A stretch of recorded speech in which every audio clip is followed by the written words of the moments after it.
Good morning and welcome to Just Listen Live, hosted by George Goodman. All right, so I finally put my last name out there just to build some real name recognition and to also let you know who I am. And I think that that is a great positive thing. So, today, something exciting. As I promised you, I am now lessening the time just to get to the point and some of the feedback that I've noticed in other people's podcasts is if you go on too long, you lose your audience. And I kind of witnessed that with when I do the reels, I have a lot of people listening and people want to get to the point so that they can do other things. Okay, so with that being said, as you know, last week in Illinois was the primary. And I think that I got a couple of more folks out there to vote in Southern Illinois that maybe wouldn't have voted otherwise in the primary.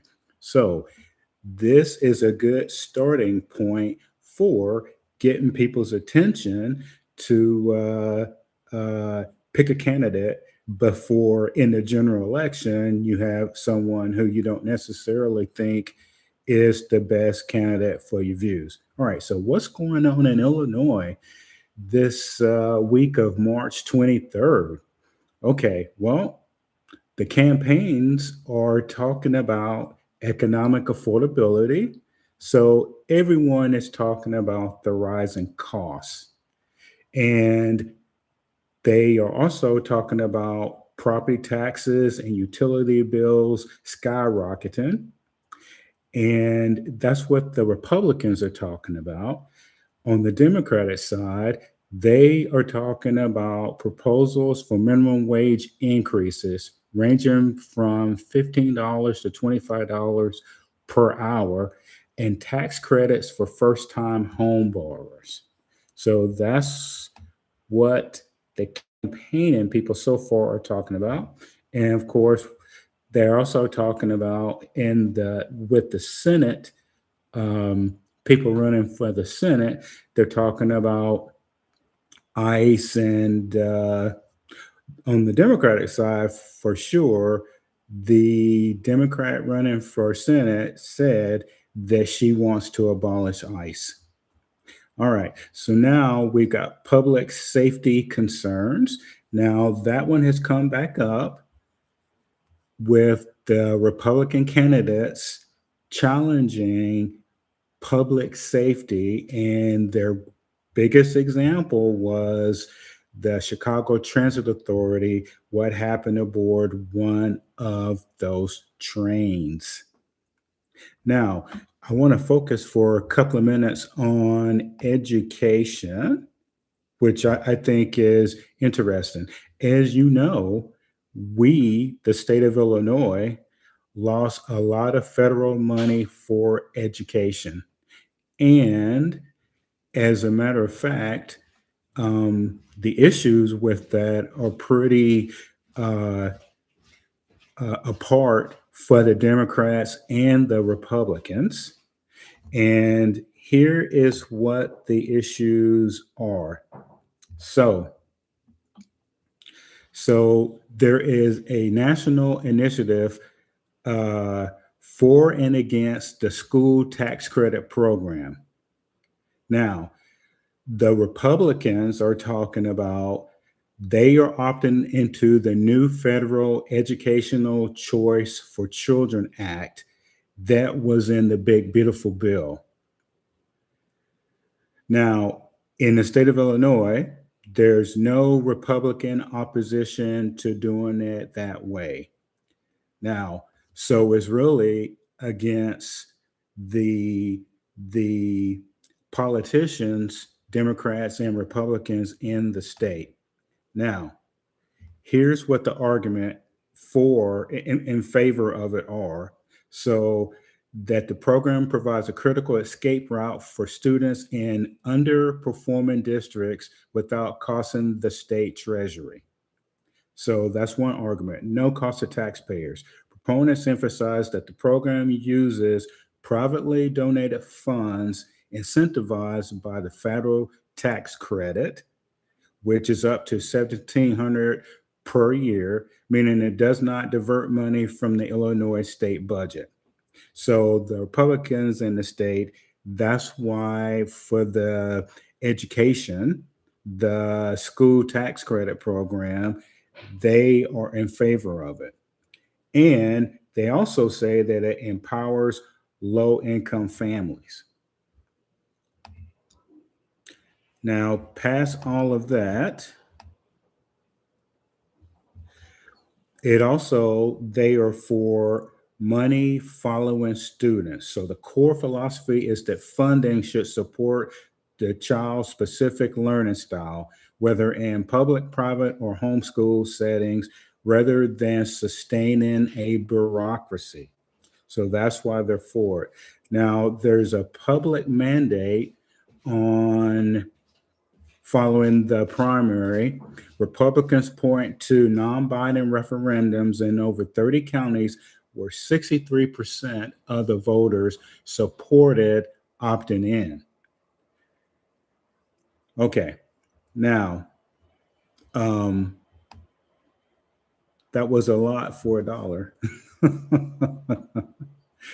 Okay, so the Republicans are for the school tax credit program in Illinois, and also to kind of focus in a little bit, they are for the Educational Choice for Children Act, which was in the big beautiful bill, because that was a lot of information coming at you, so it might have been a little bit confusing at first. All right, so Democrats are against it, and they are counteracting the governor and the teachers' unions.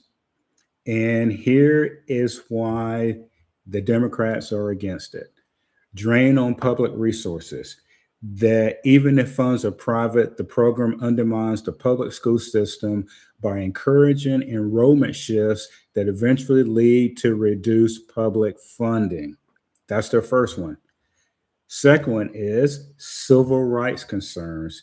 Has praised red flags that the tax credits could steer benefits to private schools that promote discriminatory, racist, or anti-LGBTQ views. And then we have accountability. Opponents note that private schools receive these funds do not have the same legal mandate to serve every child, regardless of background, as public schools do.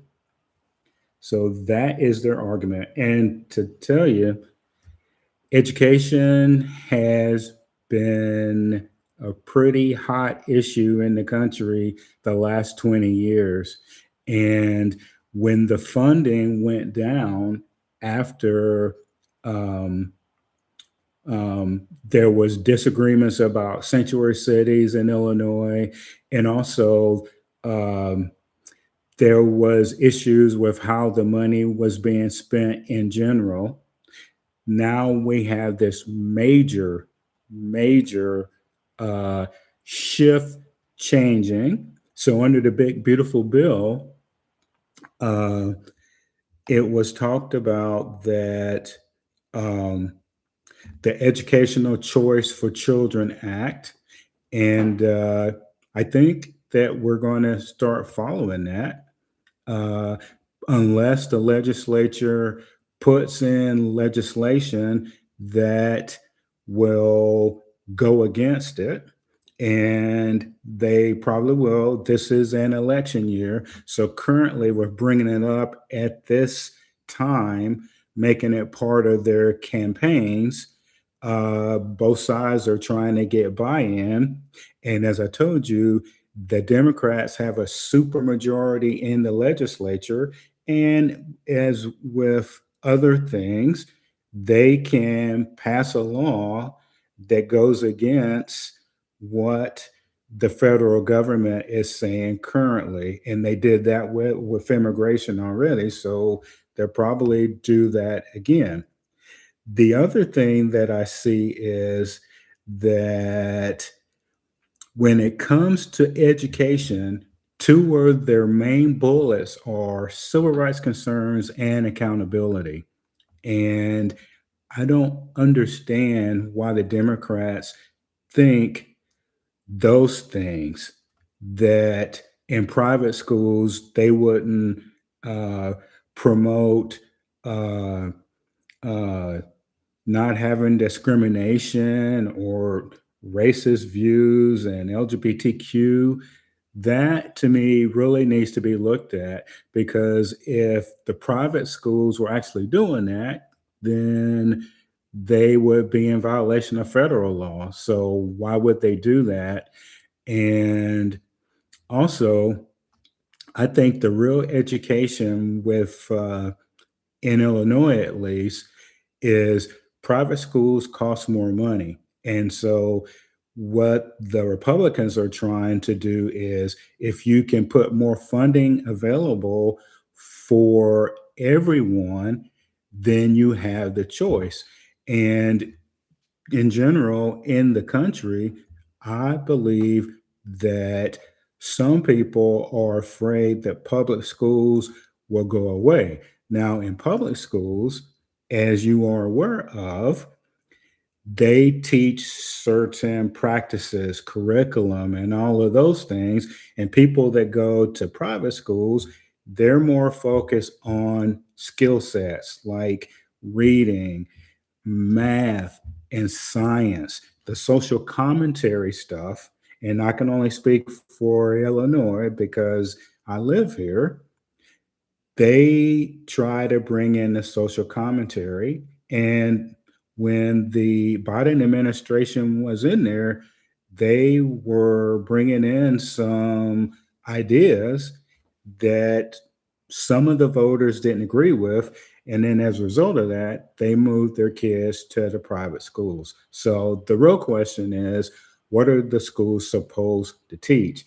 And if you're funding them, are they supposed to teach things that most of the parents don't want, or some of the parents don't want? So that's where that issue is.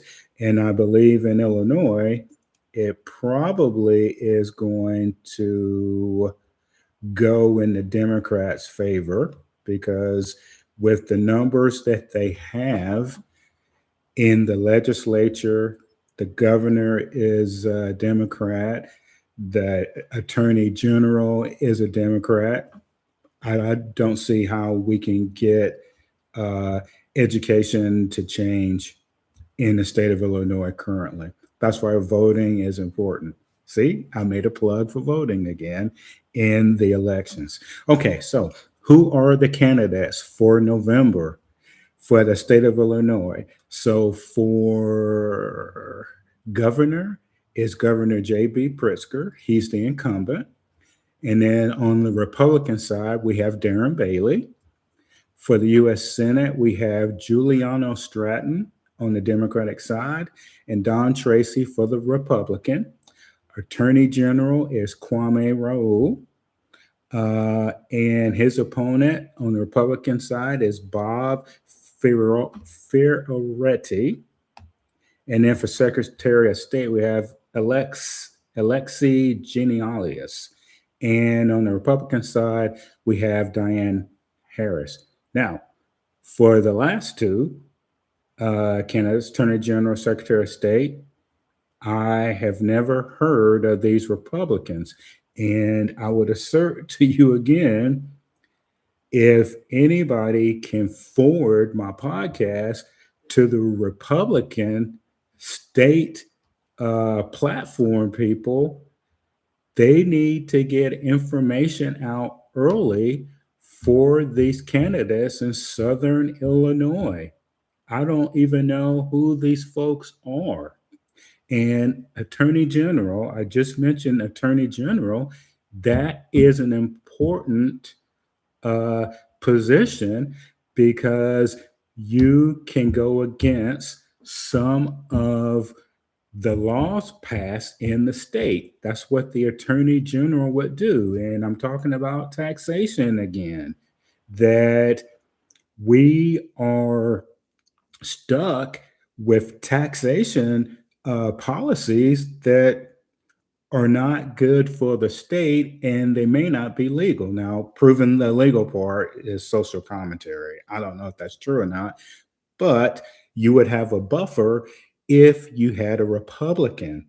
And we have to get out of the habit of not listening to what the counter candidates are talking about, especially for attorney general. That's the top attorney in the state. Now, what is the legislature doing? And as promised, I won't mention candidates by names because they're not coming on the show. And also, you, the voters, should go out there and see what they're saying. So on the program, I'm just talking about big ideas and what Republicans and Democrats are doing.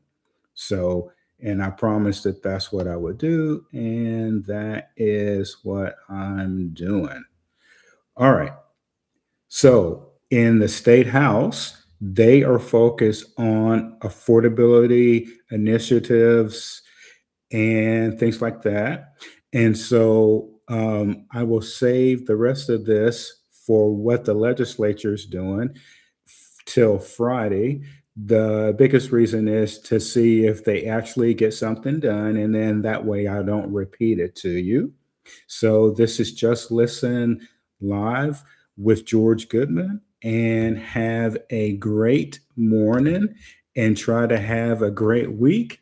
And we will rally again on Friday and see what's going on in Southern Illinois. Have a great day.